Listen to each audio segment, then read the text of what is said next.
The Mongols MC has one motto that every member learns before they ever earn their patch. Mongols forever, forever Mongols. 4 words. And here is what those 4 words actually mean when you decide you are done. What exactly happens when you try to walk away from the most violent outlaw motorcycle club? The answer is not written down anywhere. It lives in federal witness protection files, in sealed court transcripts, and in the silence of men who found out the hard way and cannot talk about it under their own names anymore. What the patch actually is. The Mongols Motorcycle Club was founded in 1969 in Montebello, California, by veterans returning from Vietnam who had been rejected from the Hells Angels. The rejection wasn't ideological. It was racial. The founders were primarily Latino, and the Hells Angels at that time maintained an informal whites-only membership policy that they rarely stated directly but enforced consistently. The Mongols took that rejection, named themselves after the only empire in history to successfully invade both China and Russia simultaneously, and built something that would outlast many of the men who created it and grow into one of the most heavily prosecuted criminal organizations in American federal court history. By the 1980s, the club was operating across Southern California as a serious criminal enterprise, drug trafficking, weapons distribution, contract violence, available to paying clients. By the 1990s, chapters were spreading across the United States and down into Mexico. By the time the federal government began mounting the sustained, multi-year investigations that would define the 2000s, the Mongols had become something that career prosecutors described in terms typically reserved for established organized crime institutions, not motorcycle clubs. The ATF called them the most violent outlaw motorcycle club in the country, not the largest, not the wealthiest, the most violent. That distinction matters because violence in the Mongols' operational structure is not incidental to their criminal enterprise. It is the enforcement mechanism that makes all other enterprise possible. It is the reason dealers pay on time, the reason rivals maintain distance, the reason internal disputes resolve in the direction leadership prefers. And it is the primary reason that leaving, once you have been inside long enough to understand the full scope of the operation, is never as simple as it sounds from outside. Getting into the club takes considerably longer than most people imagine and costs substantially more than joining any legitimate organization. You begin as a hangaround, you show up at events, you make yourself visible and useful, you buy drinks, you help with logistics, you handle things without being asked twice. You demonstrate, through consistent and patient behavior over the course of months, that you are someone the chapter wants to continue seeing. You have no colors, you have no vote, you have no protection. You are essentially an unpaid apprentice to men who will not explain their hierarchy to you until they decide you have earned the right to understand it. If the chapter likes what they see, and the chapter is not easily impressed, you move to prospect. Prospecting is where the real investment begins, a minimum of 1 year, often stretching to 18 months or 2 years in practice, depending on the chapter and the candidate. During that time, you attend church, the club's internal term for chapter meetings, at least once a week. You are expected to be available to full patch members at any hour, for any purpose, without complaint or visible reluctance. You run errands, you handle security at events, you work bar duty. You clean up, you take care of whatever needs to be handled, without anyone explaining why it needs to be handled or thanking you afterward for handling it.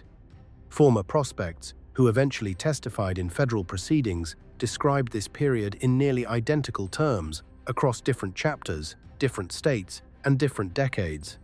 It is a systematic process of replacing personal judgment with organizational loyalty, not gradually, deliberately. You are supposed to stop asking why and start asking when. The ones who couldn't make that transition washed out. The ones who completed it received the patch. And here is the detail that sounds abstract on the day you receive it and becomes very concrete later. The patch doesn't belong to you. It belongs to the Mongols nation. Not your chapter, not your region, not you personally. The organization as a whole. The center patch, the Genghis Khan-styled rider that is the club's primary insignia, is its trademark, its brand, its institutional identity. The day it goes onto your cut, you are wearing it on loan. You are a representative of something larger than yourself, operating under terms that were never fully disclosed and which only become fully apparent when you try to leave. The government understood this. In 2008, they tried to take the trademark entirely. The government tried to own the patch and almost succeeded. In October 2008, the ATF executed what remains the largest coordinated law enforcement operation ever mounted against a single outlaw motorcycle club, Operation Black Rain. Simultaneous raids across 5 states. More than 160 Mongols members and associates arrested in a single day. Firearms, narcotics, and cash seized across multiple jurisdictions. More than a dozen federal indictments covering everything from drug trafficking and weapons violations to murder conspiracy and racketeering under the RICO statute. But embedded within that prosecution was something that had never been attempted before in organized crime law. Federal prosecutors, working from the legal theory that the Mongols sent a patch constituted criminal property directly connected to the charged offenses, asked a federal court in California to grant the United States government ownership of the Mongols trademark. The patch itself, as federal property, the legal and practical implications were staggering. If the government owned the trademark, any law enforcement officer could legally seize the patch from any member active, retired, quietly faded, or formally expelled during any encounter at any time. Without a warrant and without an arrest, the patch would become contraband in itself. Every man who had ever earned those colors and had not explicitly surrendered them would be walking around wearing something that invited immediate federal attention and provided legal grounds for on-the-spot seizure. A federal judge in California initially granted the forfeiture order. The Mongols appealed. What followed was not a brief procedural challenge. It was a decade of sustained litigation, escalating through the federal appellate system, consuming enormous legal resources on both sides, managed by retained appellate counsel, producing multiple rounds of briefing and argument. In 2019, the Ninth Circuit Court of Appeals ruled against the government, determining that a collective membership mark could not be forfeited in the manner federal prosecutors had attempted. The constitutional protection for trademarks held. The patch stayed with the club, sit with what that 10-year legal fight actually represents. An organization spends a decade in federal court, retaining experienced appellate counsel, managing a sophisticated constitutional argument across multiple levels of the federal judiciary in defense of its right to own a piece of embroidered fabric. That is not the behavior of a disorganized criminal group operating on impulse and short-term thinking. That is institutional thinking. Long-term strategic interest. A recognition that the brand is a core asset worth defending at whatever cost the defense requires. The same institutional mindset governs everything else the Mongols do, including the question of what happens to people who decide to walk away. When an organization thinks about its own continuation with that kind of patience and that kind of precision, patent offices, appellate briefs, constitutional arguments, and then faces the problem of a former member who carries inside knowledge of distribution routes, contact networks, operational hierarchy, and names, it does not respond with anger. It responds with the same measured, strategic calculation it applies to any other organizational risk. Anger has a peak, strategic calculation does not. The 2 exits and what they cost in practice. Like most 1%er clubs, the Mongols have a formal system for departure. There are 2 exits, good standing and bad standing. In theory, the difference between them is enormous. In practice, that gap is considerably narrower than it appears from outside the organization. Leaving in good standing is the best-case scenario available to a departing member. You approach your chapter president and explain your circumstances, a health issue, a family obligation, a relocation that takes you permanently out of the club's operational geography, whatever the reason actually is. The chapter discusses it among its officers. They weigh your service record, your relationships, your potential as either an asset or a liability once you're outside the structure. If they approve the departure, you surrender your cut, your patches, all official club regalia, and any property designated as club inventory. You cover or remove your club-specific tattoos, and you walk out with your life intact. In theory, good standing, in the Mongols' practical operation, is a social designation. It is not a contract. It is not legally binding on any party. It does not come with written documentation.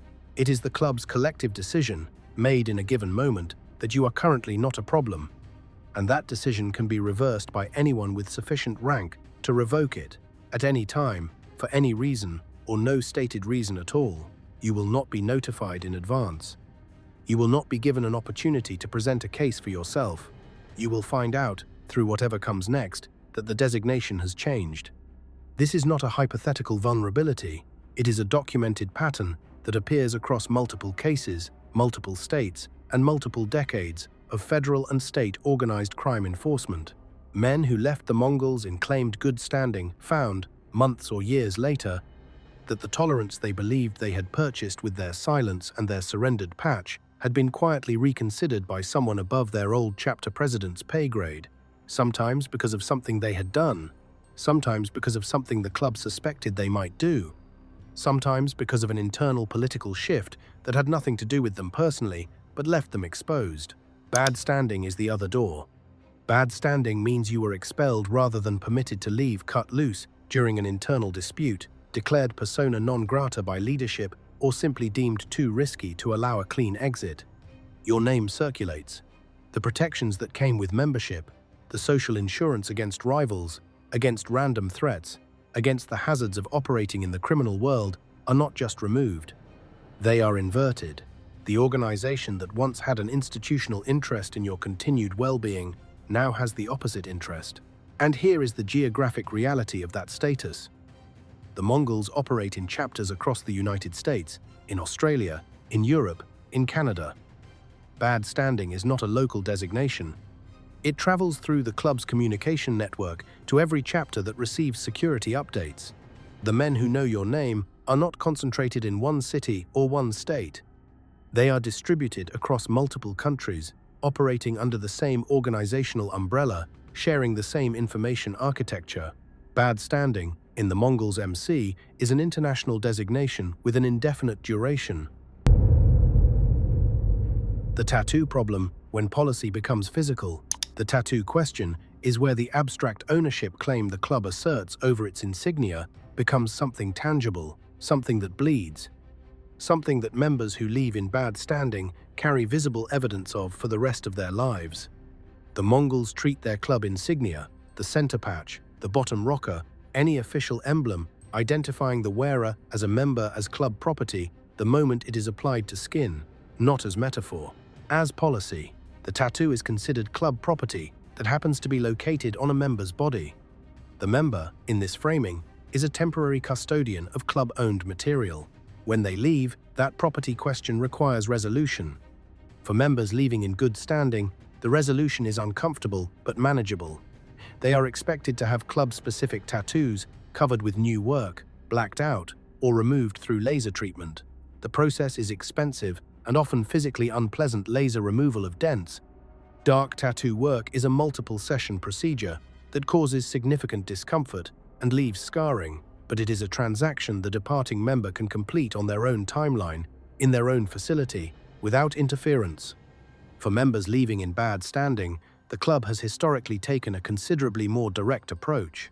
There are documented incidents, descriptions that appear in federal testimony, investigative reports, and the accounts of former members who eventually cooperated with law enforcement of active Mongols members, forcibly altering the club tattoos of former members who had not complied with the expected modification protocol.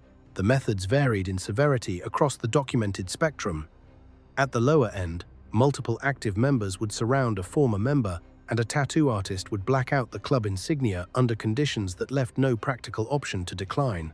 At the higher end, methods went beyond ink, entirely heated implements applied to skin, physical damage inflicted not to create new artwork, but to render the original insignia unrecognizable by destroying the surrounding tissue. These incidents rarely result in criminal charges, not because the evidence is insufficient, because the victims do not cooperate with law enforcement.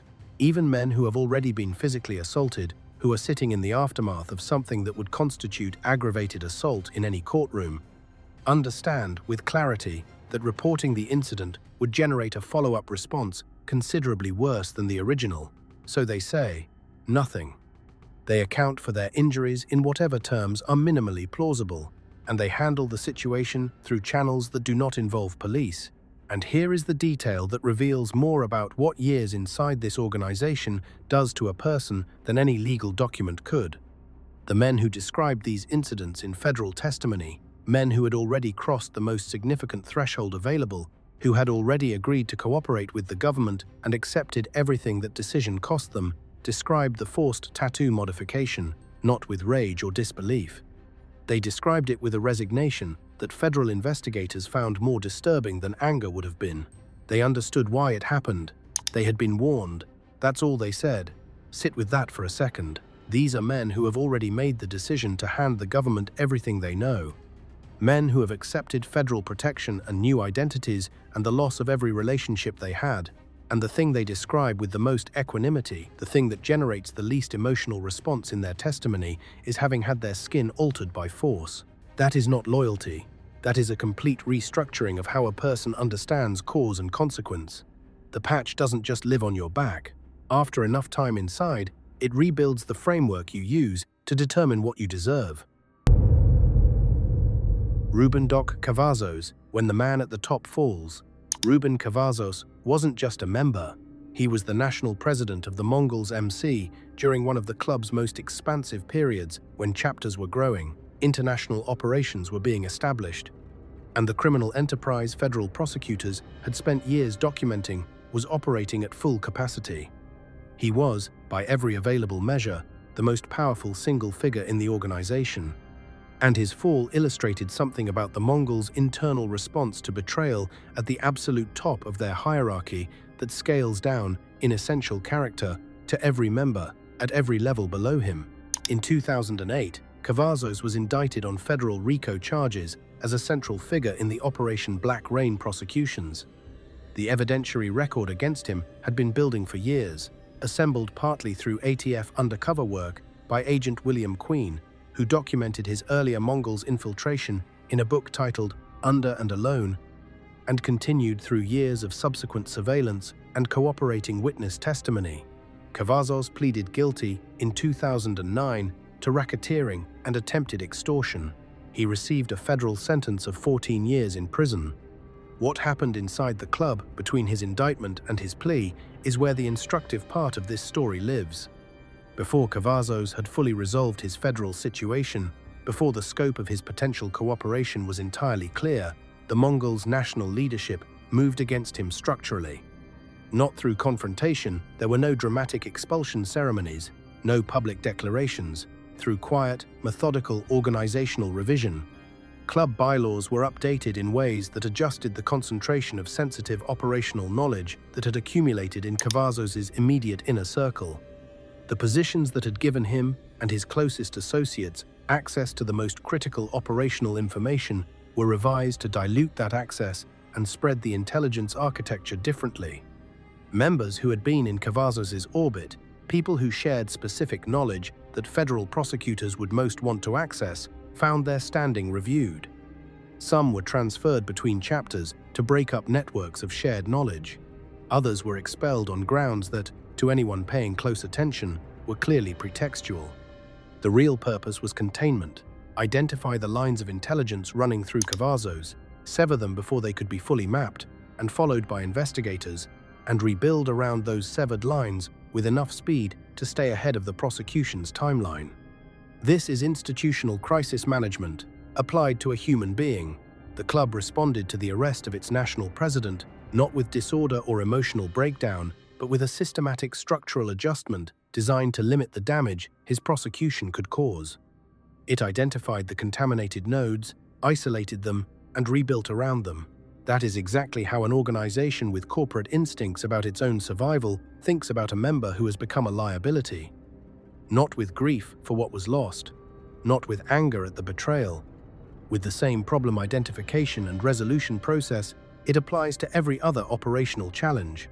One of the men closest to Cavazos during his tenure at the top, a figure whose name appears in federal court documents without public identification, referenced in the context of the organizational restructuring that followed Cavazos' arrest, was subsequently found dead. The investigation produced no arrests. Inside law enforcement circles familiar with the case, the silence that surrounded that outcome was considered, by the investigators who understood the full context, to be its own kind of answer. The prospect who disappeared. In 2012, an ATF confidential informant working inside a Mongols chapter in Colorado spent 2 years attending meetings, documenting transactions, and providing federal investigators with a real-time window into chapter operations that years of external surveillance had failed to fully penetrate. His identity has never been made public. His name in federal court filings is a code designation. His current location is not a matter of public record. It is managed by the Marshals Service. What he provided resulted in 23 federal convictions across multiple states. What it cost him was everything he had been before he signed the cooperation agreement. His testimony, portions of which became accessible through court proceedings, described in specific terms the explicit and repeated warnings given to prospects and new members about the consequences of cooperation with law enforcement. These warnings were not delivered as vague threats or implied through suggestion. They were direct, specific, stated plainly by senior members at multiple points during the prospecting period, and framed in language that left no ambiguity about what category of person an informant occupied in the club's moral hierarchy. He testified that informants were not distinguished from enemies. In fact, they occupied a worse category than rivals. An enemy is outside the organization. An enemy's betrayal is expected. It cannot damage trust that was never extended.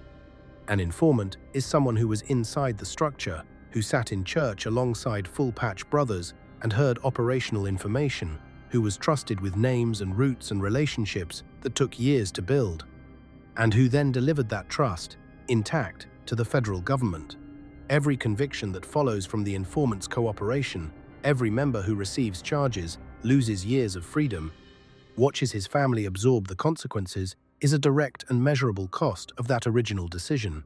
The framing used internally, according to his testimony, was institutional rather than personal. The consequence for an informant was described not as punishment, but as correction. A problem identified and resolved. This language matters far more than it initially appears. Punishment is emotional. It has an arc, it reaches a peak, and then subsides. And the subsiding is something you can wait for, plan around, potentially negotiate with. But correction is operational. It carries no emotional component, and therefore has no natural limit. It doesn't peak and fade. It simply continues, at whatever pace the organization determines is appropriate, until the problem is no longer a problem. The man who wore that wire understood this. He did not attempt to leave in the conventional sense, did not approach a chapter president, did not request good standing, did not negotiate a departure through the club's internal channels. He entered a federal protection arrangement, calibrated precisely to the specific and ongoing nature of the threat against him. New identity, new location, new, documented history. The Marshals Service does not deploy those resources for social inconveniences. They deploy them for people whose continued existence in their previous life would, in their professional threat assessment, lead to a specific and unambiguous outcome. He is alive, somewhere, under a name that isn't the one he was born with. That is the full cost of what he provided and what he knew. The Australia expansion. Same rules, different country. When the Mongols went international, Australia first, then Europe, then Canada, beginning in the early 2000s, the expansion carried the brand, the organizational structure, the hierarchy, and the culture of enforcement that governed everything from chapter discipline to exit protocols. The rules did not soften in translation. They traveled unchanged. In Australia, the club attracted immediate and sustained law enforcement attention. State-organized crime task forces in Queensland, South Australia, and Victoria opened dedicated investigations within years of the first Australian chapters being established. By the early 2010s, those investigations had documented a pattern of activity that prosecutors in federal and state courts described as operationally identical in essential structure to what American federal investigators had documented across multiple decades of domestic enforcement. The incidents that emerged in Australian court proceedings between 2013 and 2018 connected to former Mongols members who had either left their chapters or attempted to defect to rival organizations, demonstrated that the club's approach to departure had traveled across the Pacific with the patch. Men who left Australian chapters and subsequently affiliated with rival clubs, the Finks MC and Rebels MC in Queensland and South Australia, were the primary organisations involved in documented conflicts, found themselves subject to exactly the kind of systematic response that American prosecutors had been describing for decades. Properties were targeted, vehicles were destroyed, physical assaults occurred at times, and locations that were consistent with pre-planned operations, rather than opportunistic encounters arriving at workplaces, at residential addresses, at hours chosen to ensure the target would be alone, and without immediate access to support from his new affiliation. What those Australian cases shared with their American counterparts, beyond the Mongols' connection and the former membership of the targets, was the response of the victims. Men who had been beaten, whose property had been destroyed, who had been approached and warned with explicit clarity, would not cooperate with police.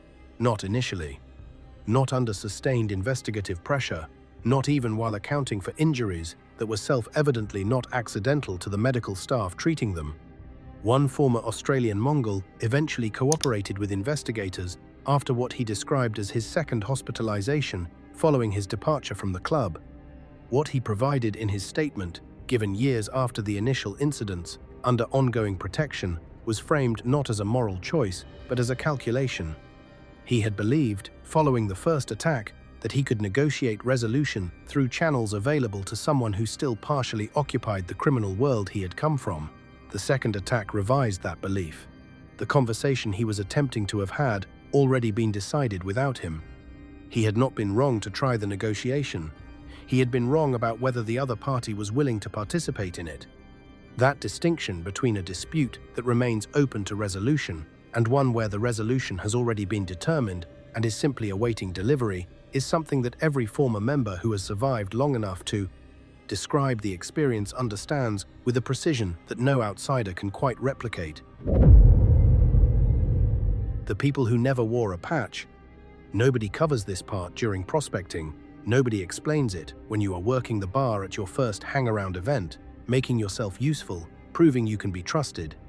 Nobody tells you about the people who will stand next to you in the life you are building, who will share your address and your last name and your front door, and who will carry the consequences of your choices without having made any of them. The consequences of Mongols membership, and specifically of leaving Mongols membership in any way that generates ongoing threat, do not respect the boundaries of individual culpability. They radiate to spouses, to children, to siblings, to parents, to anyone whose continued safety can be used as a source of pressure on a former member who has information the organization cannot afford to have delivered to the government. Multiple federal prosecutions involving cooperating Mongols witnesses produced testimony and, in several documented cases, specific incidents demonstrating that active members had used family members as operational leverage against former members who were cooperating with law enforcement. The methods were carefully calibrated to maximize pressure while minimizing criminal exposure. In some cases, it was visible surveillance photographs of a cooperating witness's family members at known locations, delivered anonymously in ways that communicated precise awareness of their daily movements without containing a specific verbal threat. The message was, in the documentation itself, we know where they are, we know their schedule, we know where your children go to school. In other cases, it was direct contact with relatives, family members approached with messages that could be interpreted, depending on how much context the recipient had, as either benign or threatening. Framed carefully enough to avoid the specific language of criminal threatening, specific enough that anyone who understood what was actually being said heard it with complete clarity. In the most severe documented cases, which appear in sealed grand jury materials partially referenced in public court filings, family members of cooperating witnesses were located, physically approached, and used as direct pressure against the witnesses' continued cooperation with federal investigators. The Marshals Service's threat assessments for Mongols-related witness protection placements routinely extend protection to immediate family members. This is not a standard courtesy the government provides automatically. It is a determination made based on documented, specific threat intelligence. When the Marshals Service concludes that a cooperating witness's wife and children require the same category of protective placement as the witness himself, it is because the professional threat assessment has determined that the risk to those family members is credible, specific, and ongoing, not theoretical. This is what leaving actually costs, in the most complete accounting available. Not just the patch, not just the tattoos, not just your name and your city and your previous history if you cooperate. It costs the safety of the people who never wore the colors, never sat in church, never made any choice that touched this world except by being connected to you, the people who cannot leave what they were never part of. That is the part that does not make the indictment headlines. It shows up in placement forms and sealed protective orders and classified sections of threat assessments that will not be declassified for decades. And it lives, every day, in the memory of every man who made the trade, who handed over his old name and his old city for the ability to continue existing, and who still thinks, in the quiet hours under his new name in his new city, about the people who were never offered the same arrangement. When you leave and join the other side, there is leaving the Mongols quietly and disappearing into civilian life. And then there is the version that generates the most severe and the most organized response the club is capable of producing. When a member leaves the Mongols and subsequently affiliates with an organization that the club considers a rival, not just any club, but specifically those with territorial claims that overlap the Mongols' operational geography, the response is not disciplinary, it is existential. Because a man who was once inside the structure, who knows the distribution channels and the contact networks and the internal hierarchy in a particular region, and who then takes that knowledge directly into a competing organization operating in the same markets, is not just a business problem. He is an intelligence breach that is uniquely equipped to cause damage precisely because of the specific knowledge his membership gave him. The Mongols have maintained territorial conflicts with several clubs across the United States over the past 3 decades. The Hells Angels, most prominently, the Vagos MC in Southern California and the Southwest, the Bandidos MC in Texas and certain Midwestern states. These conflicts are not constant. There are periods of Cold War, quiet coexistence, and strategic distance, but they are never fully resolved. They run beneath the surface of every interaction between the organizations like a geological fault, waiting for the right pressure to make something move. A former Mongols member who patches over to one of these organizations does not simply represent personal betrayal, he represents an operational risk on 2 simultaneous vectors. First, he carries knowledge of the Mongols' operation that he can now share with an organization actively seeking advantage over them. Second, his departure under those circumstances constitutes a public statement, visible to every chapter in both clubs, about where his loyalty ultimately landed. In the culture of outlaw motorcycle clubs, that statement cannot be allowed to go unanswered. Federal court filings in multiple RICO cases that targeted the Mongols during the 2000s and 2010s reference an internal protocol for handling what the club's own captured communications, apparently called unauthorized, use former members operating in territory, in markets, or in organizational associations that the club considers its own without current sanction. The details of that protocol, as they emerge from cooperating witness testimony, describe a tiered response based on the degree of threat the former member represents. At the lowest tier, visible surveillance and approaches designed to communicate awareness without triggering law enforcement response. The message is not verbal. It is the appearance of familiar faces at unfamiliar times in places the former member believed were outside the club's monitoring range. It means, you are visible to us. You have not disappeared. At the middle tier, property and business interests. Vehicles, residences, income sources associated with the former member become subject to a kind of distributed pressure that is difficult to prosecute because each individual incident can be attributed to coincidence, accident, or unrelated criminal activity. Fires that might be arson, vandalism that might be random, business relationships that suddenly become complicated for reasons the parties to those relationships are reluctant to explain.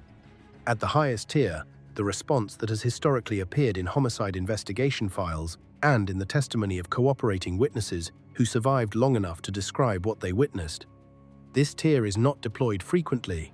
It requires authorization, planning, and the organizational consensus that the risk represented by the former member exceeds the risk of the response itself. The men who reached the highest tier and are still alive to have their cases referenced in court documents are, in nearly every instance, no longer in the world where that calculus operates. They are in protection programs, in foreign countries, or in an anonymity so complete that they function as effectively removed from reach. The ones who reached it and were not yet in that kind of protection when they reached it, their cases appear in different kinds of files. The exit process, for someone who leaves and goes directly to a rival, is not a departure at all. It is a reclassification. You move, in the club's operational framework, from asset to threat. And threats, in this world, do not remain unaddressed indefinitely. The legal machinery and why it rarely stops what happens next. People who learn about the Mongols' approach to former members often ask the same question. What about law enforcement? What about federal protection? What about the RICO statutes that have been used to successfully prosecute club leadership across multiple decades? These are reasonable questions. They are also questions that the men who have actually navigated an exit from this organization answer with a patience that says everything about the gap between what the law can do in theory and what it can do in practice. Federal RICO prosecutions have been extraordinarily effective against the Mongols at the level of dismantling leadership. Operation Black Rain in 2008 produced over 160 arrests. The prosecution of Ruben Cavazos as national president resulted in a 14-year federal sentence. Multiple chapter presidents across multiple states have received significant federal time over the past 2 decades. The legal machinery has demonstrably worked against the organization at the structural level, but dismantling leadership does not dismantle the culture. It does not dismantle the network of individual members and former members who maintain the same relationships, the same awareness of who has said what and to whom, and the same capacity for the kind of targeted, sustained pressure that does not require national authorization to execute. The men who were convicted are in federal prisons. The men who weren't convicted are still in the world, and many of them still know where you live. Federal witness protection, at its most effective, does provide genuine safety. The Marshals Service has a strong operational record, with programs designed for exactly this category of threat. But federal protection requires a triggering event. You have to be a cooperating witness or a documented target of specific threat to access the program's resources. Men who leave the Mongols quietly, who haven't cooperated with law enforcement, who are simply trying to live their lives outside the organization, are not automatically eligible for federal protection. They are on their own, navigating a threat environment they helped create by understanding exactly how it works. State law enforcement in the jurisdictions where the Mongols operate has invested significant resources in outlaw motorcycle club enforcement. California, Colorado, Arizona, Nevada state-level organized crime units maintain dedicated files and active intelligence operations. The Australian state police equivalents have done the same. But intelligence gathering and active threat neutralization are different capabilities. Knowing that a former member is being monitored by active members does not automatically translate into the ability to prevent whatever that monitoring is preparing for. The code of silence that protects the Mongols from law enforcement also protects the Mongols' response to former members. Victims who don't report assaults don't generate investigations. Witnesses who won't speak in court don't produce testimony. Former members who absorb intimidation without complaint don't create prosecutable cases. The silence that the club demands of its active members extends, through fear and the rational calculation of consequences, to the people it operates against. This is the architecture of the system, not a conspiracy that requires active coordination at every moment, but a self-sustaining network of rational decisions made by people who understand the math of their situation. Everyone who knows what the response to cooperation looks like decides, individually and for entirely rational reasons, to stay quiet. And the aggregate of all those individual rational decisions creates an environment that law enforcement describes, in internal documents, as extremely difficult to penetrate at the operational level, even when the structural level has been substantially disrupted. The law can convict a national president. It cannot undo the culture his conviction leaves behind. The men who left the Mongols and are still navigating the consequences of that exit understand this in ways that no court filing can fully capture. They are not living in ignorance of their legal options. They are living in awareness of their practical ones. What actually happens when you leave the Mongols, MC? Here is the answer, not the official one, the real one, assembled from decades of federal prosecutions, cooperating witness testimony, sealed court filings, investigative reports, and the documented experiences of men who left and survived long enough to describe what the exit cost them. It is not a simple answer. It is not a single answer. It depends on where you stood in the structure, what you knew, what you did with it, and how far along the departure process you got before the organization's assessment of you caught up with your own intentions.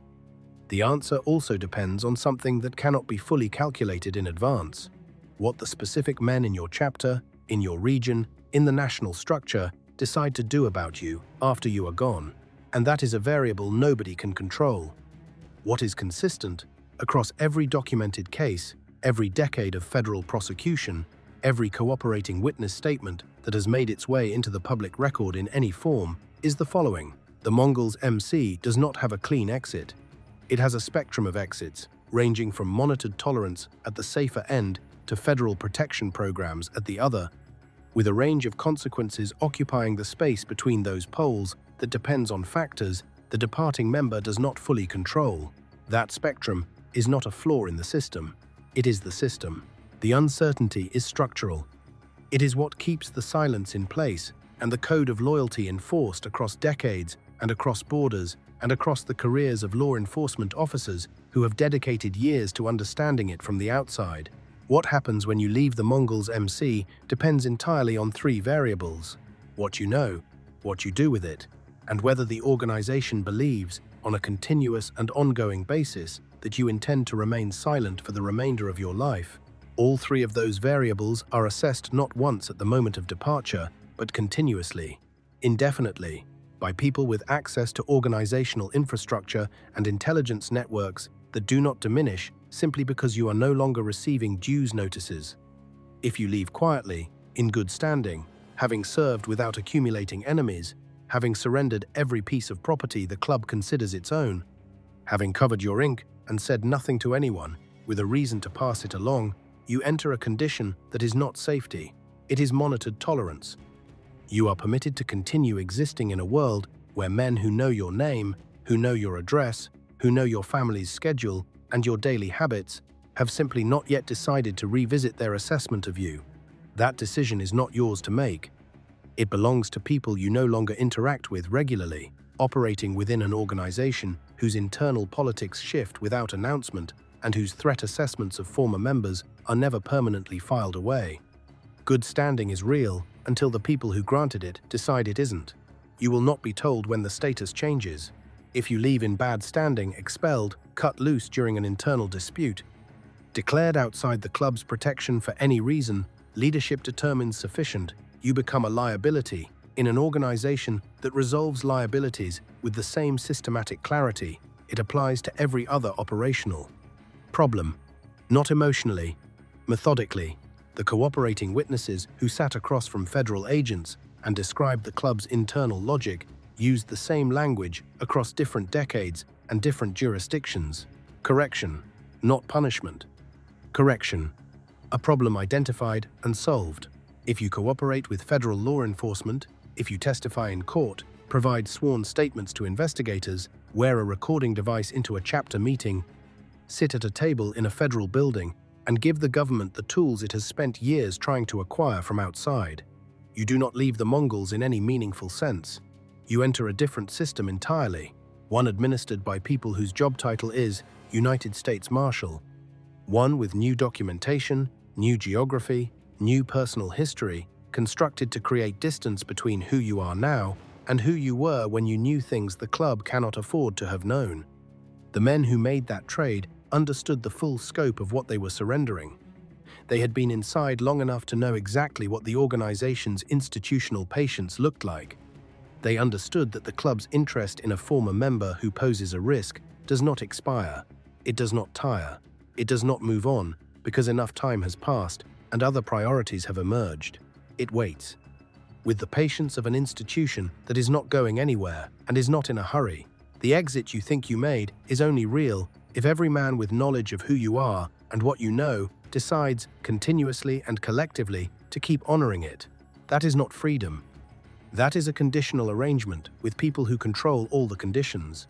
The men who got out completely, permanently, safely, beyond the practical reach of the organization are the ones who either never knew enough to constitute a meaningful risk, or who disappeared so thoroughly that the risk could no longer be located. They did not simply hand back the patch and drive away into a new chapter of an otherwise unchanged life. They dismantled the entire infrastructure of the life they had built inside and adjacent to the club. New names, new cities, new professions, new social architecture that had no traceable connection to the world where Mongols operate. They did not leave the Mongols. They left everything they had been before the patch, every relationship, every address, every habit, every contact, and built something entirely new on ground no one could trace back to where they started. And the ones who didn't do that, who believed good standing was a permanent guarantee, who thought the passage of time would reduce the organization's interest in them, who underestimated the reach and institutional patience of something that spent a decade in federal court fighting for a piece of fabric. Some of them are in federal protection programs, living under names that aren't theirs in cities they didn't choose. Some of them are in open investigative files, in cases that remain active because the silence around them is too comprehensive to be coincidental. Some of them are still out there, in the half-life of monitored tolerance, not knowing on any given morning whether their standing has been quietly revised. BFFB. Mongols forever. Forever Mongols. That is not a sentiment. It is a description of a contract that runs one direction, in perpetuity, enforced not by written terms or legal obligation, but by the organizational capability and institutional will of something that views former members, the way any institution views assets that have departed, as items that need to be tracked, assessed, and managed for as long as they carry information the institution considers its own. The patch was never yours. The question, on the way out, has always been the same. What does it cost to give it back? And do you have any right at all to decide when the transaction is over? Consider what that question means in practical terms. You spent months as a hangaround before anyone trusted you enough to let you prospect. You spent at least a year as a prospect before anyone trusted you enough to vote you in. You earned the patch through sustained demonstration of loyalty and obedience and willingness to do what was asked without asking why. And on the day you received it, nobody told you that the same organization that spent all that time evaluating whether you were worth trusting with the patch would then spend the rest of your natural life evaluating whether you were still worth tolerating without it. That evaluation does not end because you handed back the cut. It does not end because you covered the tattoos and moved to a different city and stopped attending events and stopped associating with anyone connected to the club. It continues as long as the organization exists, and as long as men who knew you during your membership are alive and operational. That is not paranoia. That is the documented operational reality of what federal investigators have spent decades mapping from outside the organization and what former members have spent decades confirming from inside it. Most of the men who pressed that exit door and found out the full answer to both questions did not get to tell anyone about it. The ones who did are living under different names in cities they did not choose, looking out at a world they can see but can't fully inhabit, carrying the permanent weight of everything they knew and everything they gave up to keep knowing it safely. They built new lives on the ruins of the old ones. They do not talk about what they left. They do not look back if they can help it. And when someone asks them, in their new life, what they did before, they say something that is technically true and substantively empty, and they move the conversation somewhere else. That is the final cost. Not just the patch, not just the name, the ability to be known as who you actually are, by anyone, ever again. The men who got out paid for that exit with the permanent inability to tell anyone the full truth about where they came from. They bought their safety with their own story. And they would tell you, if they could tell you anything at all, the exit you are imagining, the clean one, the safe one, the one where you hand back the patch and drive away and start over somewhere quiet with your name and your history intact, exists only as a theory. In practice, it has conditions attached to it that were set before you arrived and that will remain in place long after you are gone. The conditions do not expire on a schedule. The organization decides what they are. The organization decides when they end. And the organization, as every federal prosecutor who has ever built a RICO case against it will tell you, does not make that decision quickly or sentimentally. If these are the kinds of stories you came here, for the ones that live beneath the headlines, inside the sealed filings, told in closed rooms to people who are writing everything down, hit the like button, subscribe, and turn on notifications. There are more of them, and they don't get easier.